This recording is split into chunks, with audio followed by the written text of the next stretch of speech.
Nibaye kene mono. Asukam ya zero. Once again, good morning, good afternoon, good night. Depends your time and your location. You're joining us today at Eastern News 24. Anyị na-asụ ka Chukwu oke abịa ma gọzie n'ụmụ Chineke.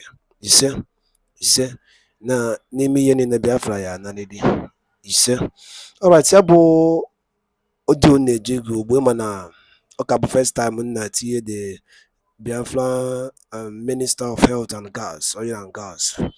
This is the first time net here on our platform. One if I jet why. You need any folk on this script. Up if up about Wotowoto. I love the woman so much. I love her so much. Kai. Oyane kumakiabo Ngozi. Ojo also scatter the table, sha. As in nobody the table nobody. Then Gaya beef open. Then leave us with your own comment on the comment section below. All right, over to you, ma.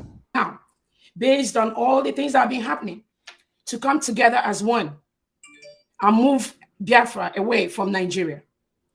That is why, at this point, every hand must be on deck to make sure that Biafra exit Nigeria. Some of the reason why I say that, I'm going to start by explaining to us what a country is. Biafra is a country. We've been a country between 1967 and 1970 before it was thwarted.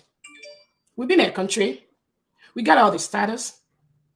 But the fear of some people, the fear to continue to suppress us, the fear to take away our resources without adequate compensation, those things are what made those that suppressed us between 1967 and 1970 to take over our land and continue what they are doing till today.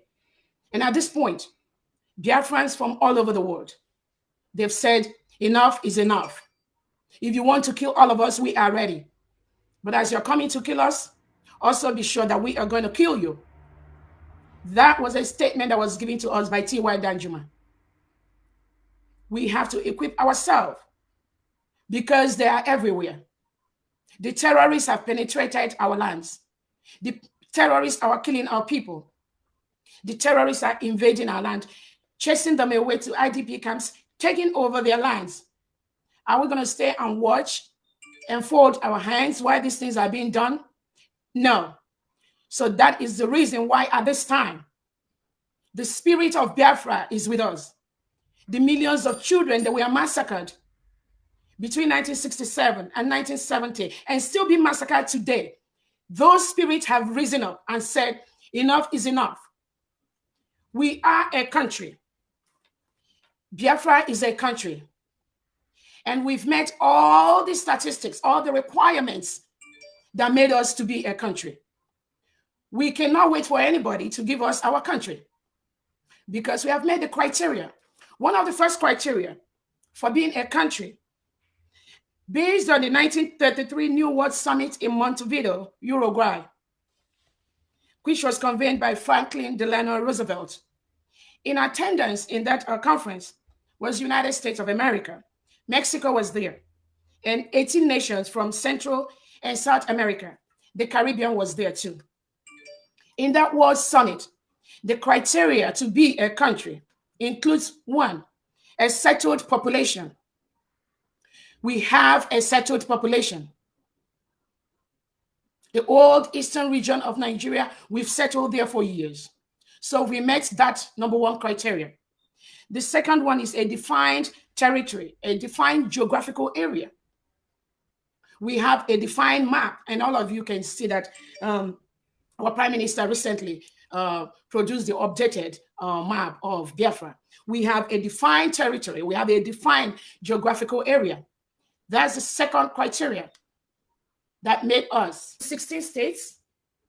We have the Aqua Cross Nationality Council with 6 states, and we have the Niger Delta Nationality Council with 10 states. Overall, Biafra has 32 states. And each of these states have 15 local government areas, and each local government area have 5 districts.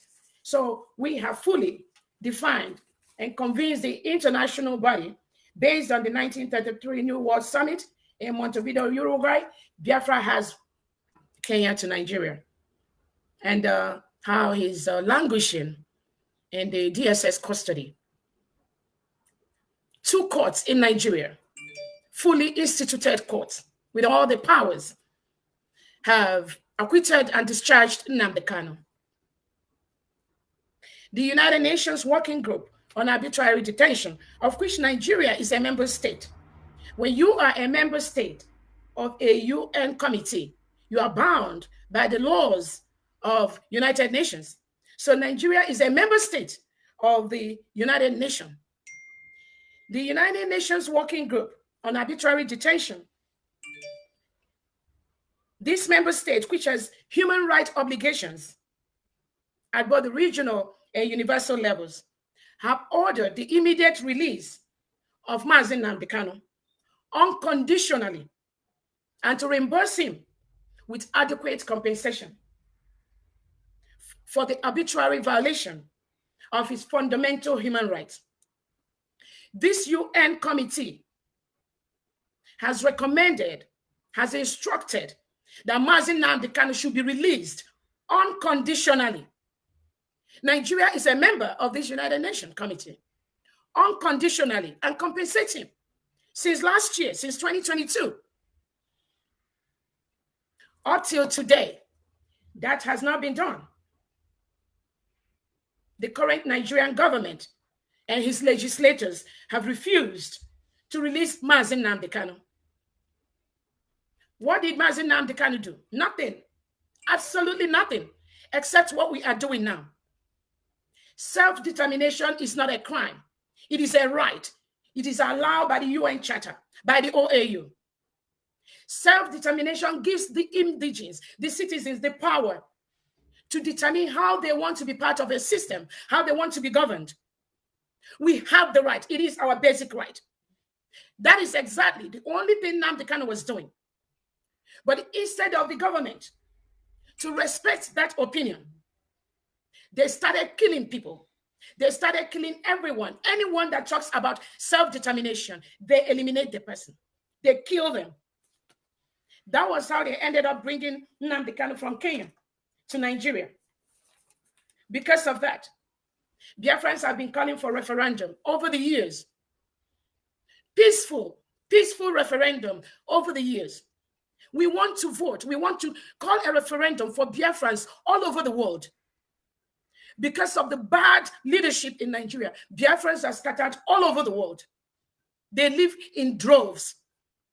And we cannot continue to be visitors in other people's land, excel in other people's countries, while our own land is being ravished, while our people are dying of the basic health care that they need, basic amenities, they don't have it. And that is why we want to go home and make sure that our people get those services that we deliver abroad to other people to benefit from. We want our people to also benefit from that.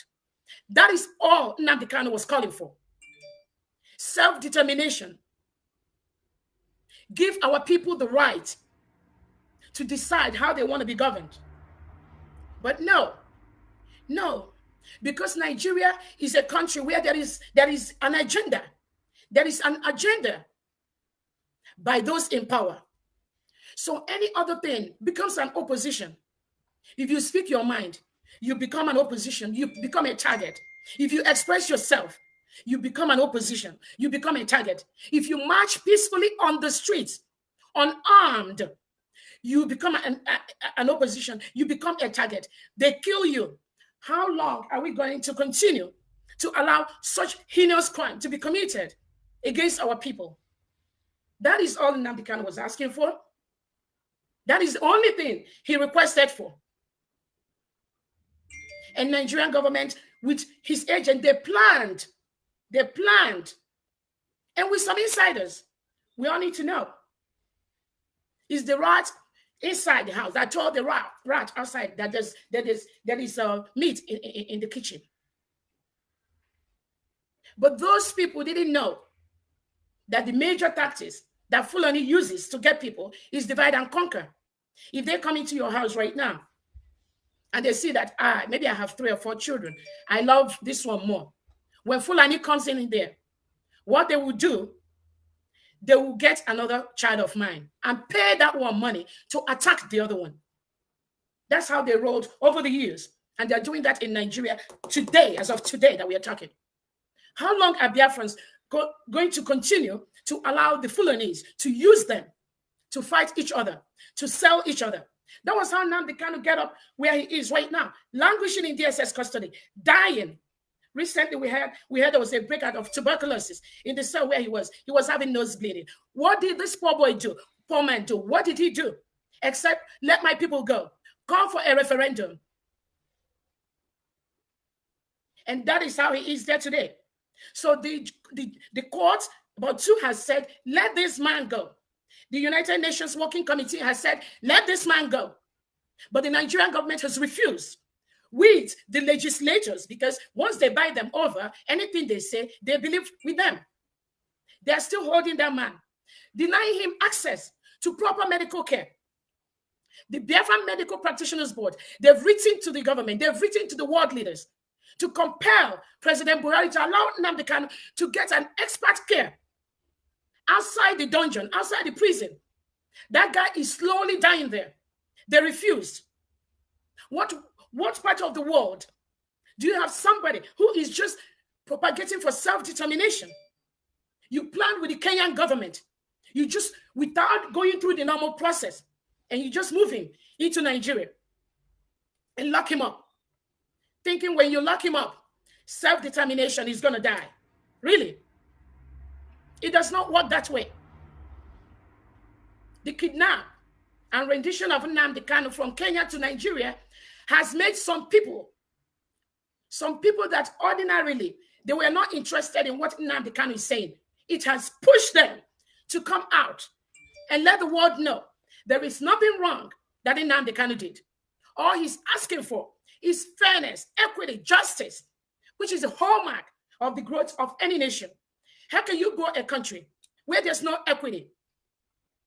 Major positions in the country, you divide it among your kinsmen. There's no justice. Some people are meant to be in jail. Some others are not meant to be in jail. There's no peace. All these terrorists that come from the Sahel, they were brought in by those that are the key players in Nigerian politics. They don't come for peace. The Fulanese, they don't come in for peace. They come in as herders, as marauders, and they move from one state in Nigeria to the other, displacing the indigenous citizens as they're doing this. If you refuse to be displaced, they will kill you. We've seen horrific pictures. And anybody that needed more information after my broadcast, give me your email. I'll be willing to send you the facts, the figures, the information that you need. They take over people's land. They kill them. They maim them. They butcher them. They rape their women. And they take over their homes. Not just in Biafra land. It happens all over Nigeria.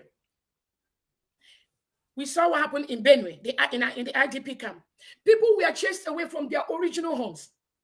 And they still went to the IDP camps where the government put them so that they will calm down. These Fulani marauders still went to the IDP camps on Good Friday, this past Good Friday, and killed over 30 or 40 in Benue State, Nigeria, in IDP camps. And they target mostly the male children, the male youths, because they strongly believe maybe the male will come and fight back.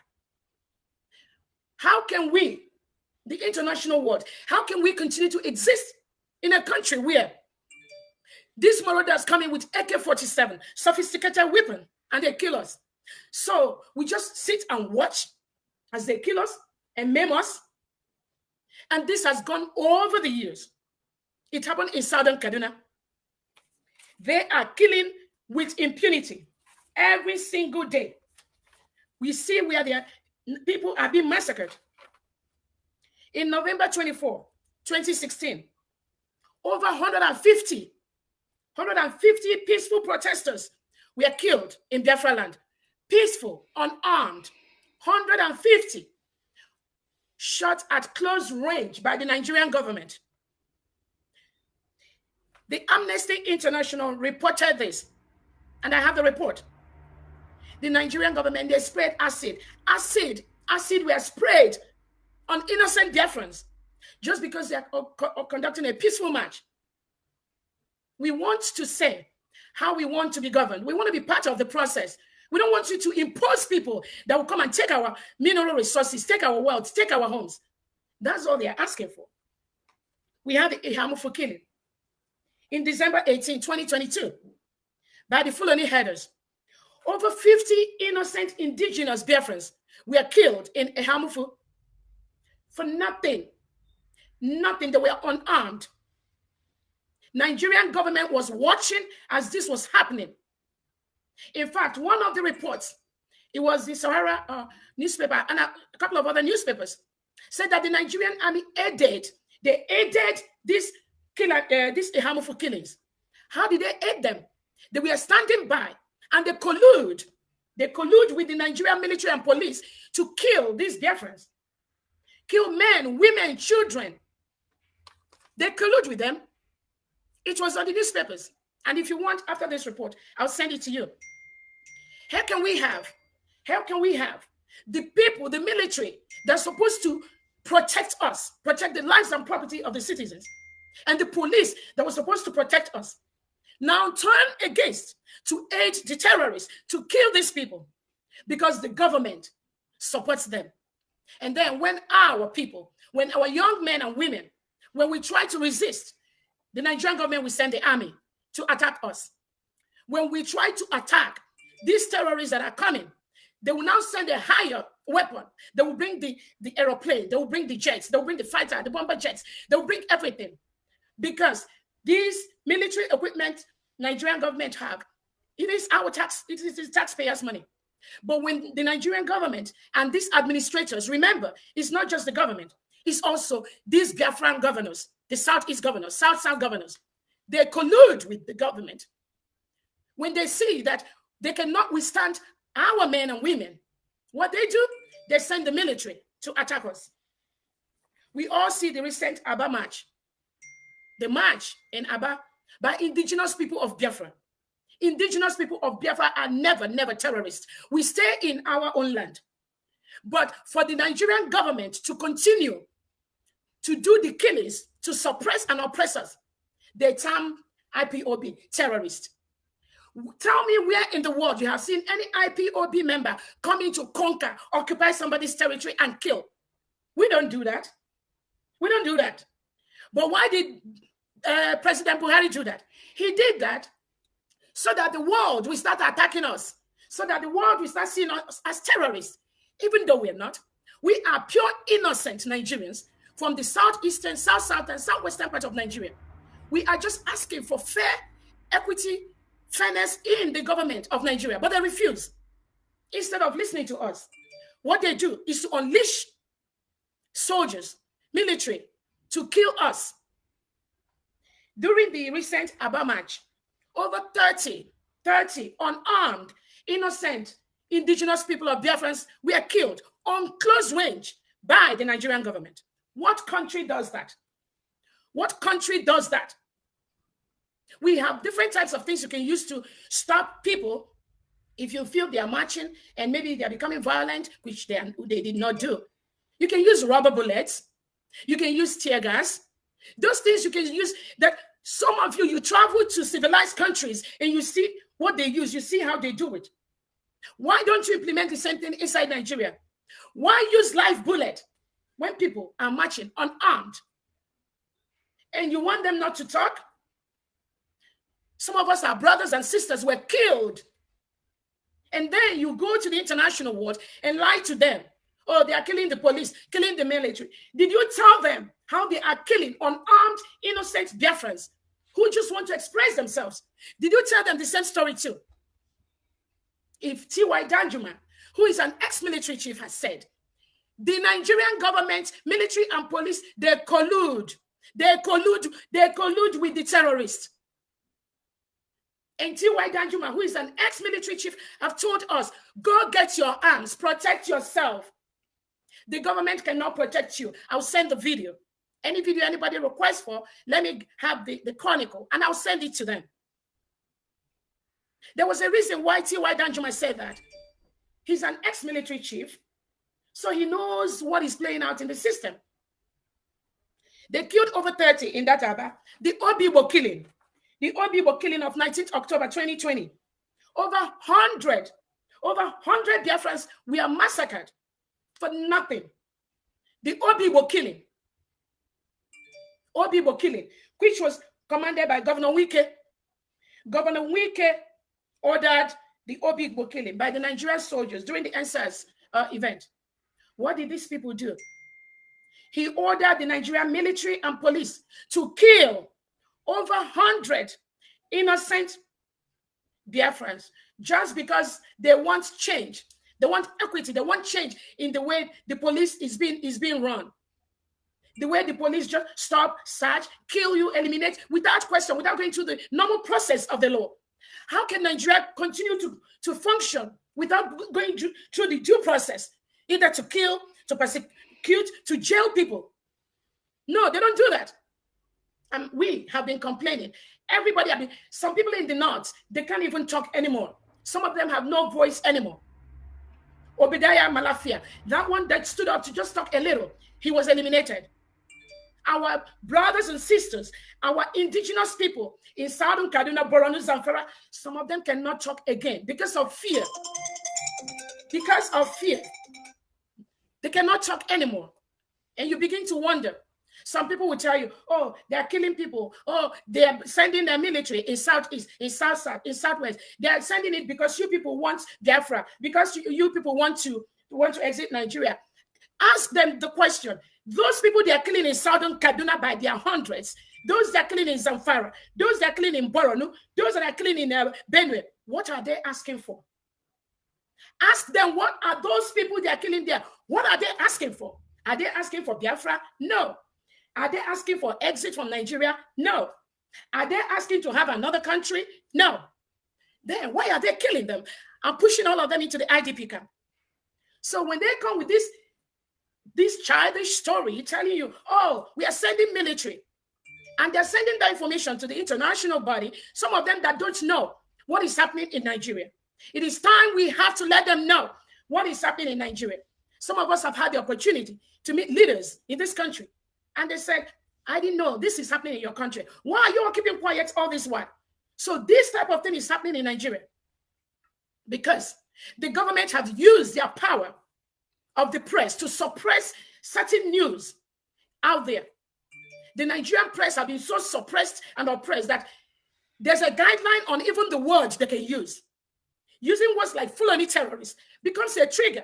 I believe any television station that goes that route will immediately be fined by the Nigerian government. This is something they've done over the years.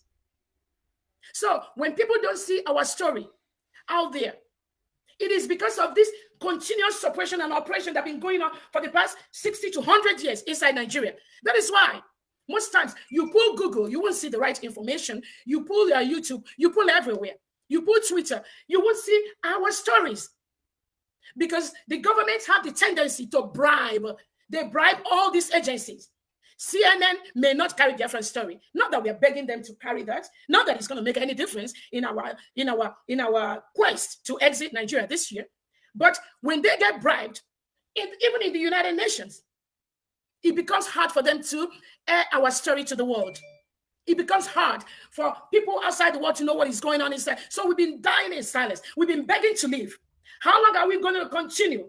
Our brothers and sisters, children, mothers, fathers, how long are we going to continue to beg to leave in a country where the government armed the terrorists and send them down to Biafra land? We have several arrests, detention, all over Nigerian jail of innocent Biafrans. The only thing they ask for, please, let us discuss how to be one. Because there's no equity, there's no fairness, there's no justice, there's no safety. The terrorists are killing us every day. And the government refuses because they know the resources, the oil that is predominantly in the south. They are milking it. And they are milking it and moving it to international bodies. Some Western world are milking our resources today, while our people are dying every day without electricity, without water, without good health. What country, if you are a country outside Nigeria and today you are participating in taking the oil from Nigeria, you need to have a rethink. You need to question yourself on the injustice and the dangers and the loss of life you're causing to Biafran people and Nigerians in general. This is what is going on. All of us still remember Idara Gold. Idara Gold is still locked out. Poor innocent girl from her 19-year-old, she's still locked up today because Buhari believes that Idara Gold is talking about Biafra. What did she do? What did the innocent child do? And so many other people languishing in jail. And the major thing that is bringing this, Nigeria knows that they must use some people to continue to suppress Biafrans, to suppress the Oduduwas, to suppress the Middle Belt, to suppress the Arewas. So when they come to your community, they figure out the best thing to use. And for Nigeria, that is why you have the policy that the Nigerian government has taken the policy of rehabilitation and reintegration of non-terrorists. What country in the world rehabilitates and reintegrates non-terrorists into their military, police, army, air force, everywhere? What country does that? And then you have the guts to say that IPOB is a terrorist organization. But you, President Buhari, Nigerian legislators, you passed the law. Because I believe before any policy becomes activated, the legislators have to pass it. The House of Rep and the Senators. All right, thank you once again for your time. I hope you really enjoy this session of the Minister, Mrs. Ngozi, the Minister of Health and Oil and Gas. I hope you really enjoy this powerful session. If you do so, hit the subscription button and turn on your notification for more updates at Eastern News 24. One Canada Nife Aquina Fozo. Wotowoto.